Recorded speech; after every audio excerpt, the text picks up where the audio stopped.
다 그만두고 싶어요. 주말에도 약속이고 뭐고 다 귀찮아요. 출근길에 사고라도 났으면 좋겠어요. 직장인이라면 한 번쯤은 해본 말들 아닐까요?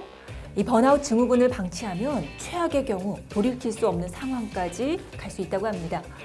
대한민국 직장인 90%가 한 번쯤은 겪어봤다는 번아웃 증후군, 여러분도 혹시 겪어보셨습니까? 안녕하세요, 우지은입니다. 요즘 시기가 시기인 만큼 취업하기도 너무 힘들고 또 취업난을 뚫고 원하는 직장에 들어가는 건 더더욱 어려워졌는데요. 힘든 시기를 겨우 견디고 드디어 첫 직장에 취업이 됐을 때 그 기쁨과 성취감은 정말 엄청나지요.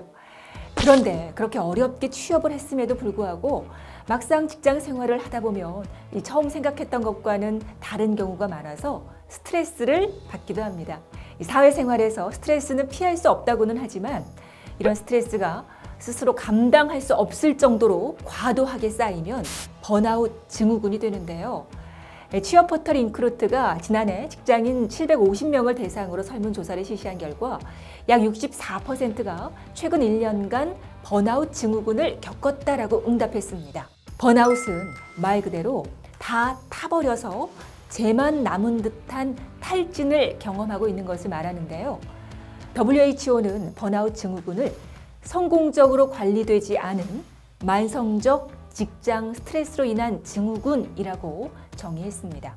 이런 번아웃 증후군을 간단하게 테스트할 수 있는 자가 진단법이 있어서 가져와 봤어요. 함께 해보시죠. 일을 하는데 정서적으로 지쳐 있다. 일을 마칠 때 완전히 지쳤다고 느낀다. 아침에 일어나 출근할 생각만 하면 피곤하다. 일하는데 부담감과 긴장감을 느낀다. 업무를 수행할 때 무기력하고 실증이 난다. 총 5개 문항 중 2가지 이상에 해당이 되면 번아웃 증후군을 의심해 봐야 한다고 합니다. 그런데 여러분 그거 아세요? 이러한 번아웃 증후군은 지금 3년째 지속되고 있는 팬데믹 상황에서 더욱 악화됐다고 합니다. 실제로 싱크탱크 컨퍼런스 보드가 2021년 9월 미국 직장인 1,800명을 대상으로 실시한 설문조사에 따르면 스트레스나 번아웃이 직장 생활에서 문제가 된다라고 답한 비율이 75%로 6개월 만에 20%나 늘어났다고 합니다. 이외에도 여론조사 업체 갤럽은 팬데믹 기간 모든 계층 노동자들의 스트레스와 불안 수준이 증가했다라는 조사 결과를 내놓기도 했는데요. 왜 코로나 시대에 번아웃이 더 심해졌을까 궁금해지지 않으세요? 바로 이 코로나로 인해서 최근 많은 기업에서 실시하고 있는 재택근무가 번아웃 증후군의 원인이라고 합니다. 직접적 원인은 디지털 과부하 때문인데요.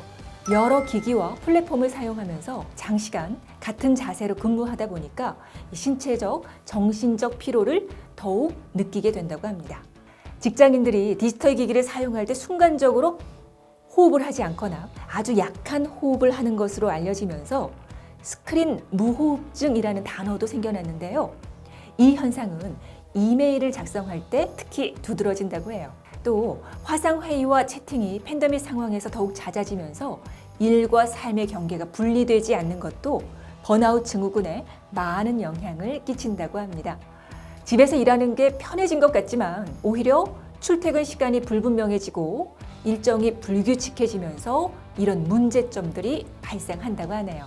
이러한 번아웃의 위험이 높은 사람들의 전형적인 특징, 과연 뭘까요?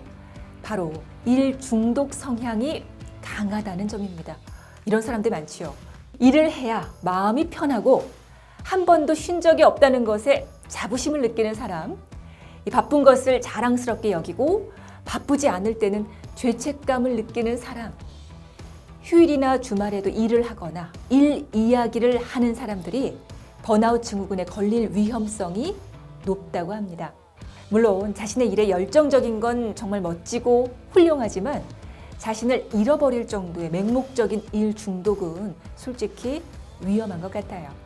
번아웃 증후군의 신호에는 몸에 힘이 없다, 쉽게 화가 나고 짜증이 난다, 모든 일에 의욕이 생기지 않는다, 감기, 두통 등의 질환에 만성적으로 시달린다, 자주 우울해하거나 우울하다고 표현하는 것조차 힘들 정도로 에너지가 없다 등이 있는데요. 이런 이 몸과 마음의 증상들이 나 자신을 향한 구조 신호라는 걸 재빨리 알아차리는 게 정말 중요한 것 같아요. 우리가 이러한 번아웃 증후군을 외면하고 방치하면 굉장히 큰 위험이 있는데요. 미국 캘리포니아대 연구팀이 번아웃 증후군과 심방세동과의 연관성을 살피기 위해서 25년 동안 11,000명을 추적 관찰했는데요. 그 결과 번아웃 증후군인 사람이 그렇지 않은 사람보다 심방세동 발병 위험이 20% 더 높은 것으로 나타났다고 합니다.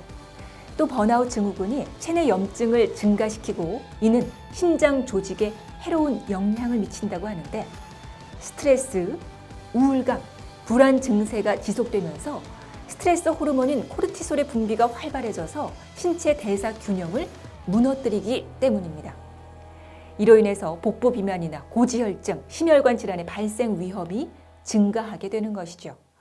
우리가 이렇게 열심히 일을 하는 것도 결국은 내 인생의 행복을 위해서인데 그게 오히려 독이 되어서 내 건강을 해치면 안 되잖아요. 지금이라도 내가 번아웃 증후군을 겪고 있는 것은 아닌지, 알고 있으면서도 애써 모른 척 방치하고 있는 것은 아닌지 한번 되돌아보는 시간 가지셨으면 좋겠습니다. 그렇다면 번아웃 증후군을 예방하고 극복하는 방법에는 어떤 것들이 있을까요?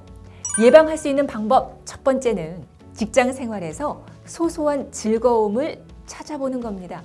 예를 들면 친하게 지내는 동료와 요일을 정해서 그날만큼은 주변 맛집을 찾아서 맛있는 식사를 한다거나 책상 위에 작은 화분을 키운다거나 이러한 소소한 즐거움이 업무에서 오는 스트레스를 줄이는데 도움이 될 수 있습니다.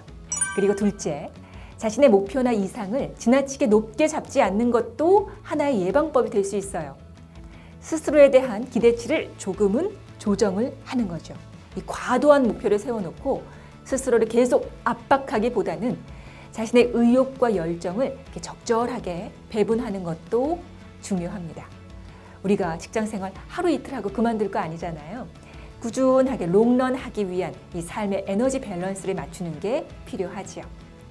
그리고 셋째, 되도록이면 정해진 업무 시간 내에 일을 해결하고 퇴근 후에는 업무를 집으로 가지고 가는 일은 없어야겠습니다. 열심히 달렸으면 적당히 쉬어가는 것도 필요하고요. 이런 적절한 휴식이 오히려 업무력 향상에도 도움이 되죠. 잠깐이지만 나를 위한 충전의 시간을 가지는 것이 이 번아웃 증후군을 예방하는 중요한 방법입니다. 그리고 이미 번아웃 증후군이 왔다면 슬기롭게 극복을 하는 것도 중요할 텐데요. 동기나 상사에게 자신의 현재 상황을 솔직하게 말하고 SOS를 구하는 것도 좋은 방법일 것 같아요. 왜냐하면 혼자서는 발견하지 못했던 해결책을 말해줄 수도 있고요. 또 가까운 곳에서 도움을 줄 수도 있습니다. 그리고 퇴근 후에는 규칙적인 운동을 하거나 평소에 하고 싶었지만 시간이 없다는 핑계로 미뤄왔던 취미 생활에 도전을 해보는 것도 일상생활에 작은 변화와 활력을 주는 방법이 될 겁니다. 마지막으로 가장 중요한 건 무엇보다도 자기 자신을 사랑하고 스스로 행복해질 수 있는 방법을 각자 꼭 찾아보셨으면 해요. 자, 오늘은 직장인들이 한 번쯤은 겪는다는 번아웃 증후군을 주제로 여러 가지 얘기들 나눠봤는데요. 이 짧은 영상이 여러분의 건강한 삶에 조금이나마 도움이 되었으면 좋겠습니다. 다음 시간에도 유익한 내용 가지고 여러분 찾아뵐게요. 함께해 주신 여러분 고맙습니다.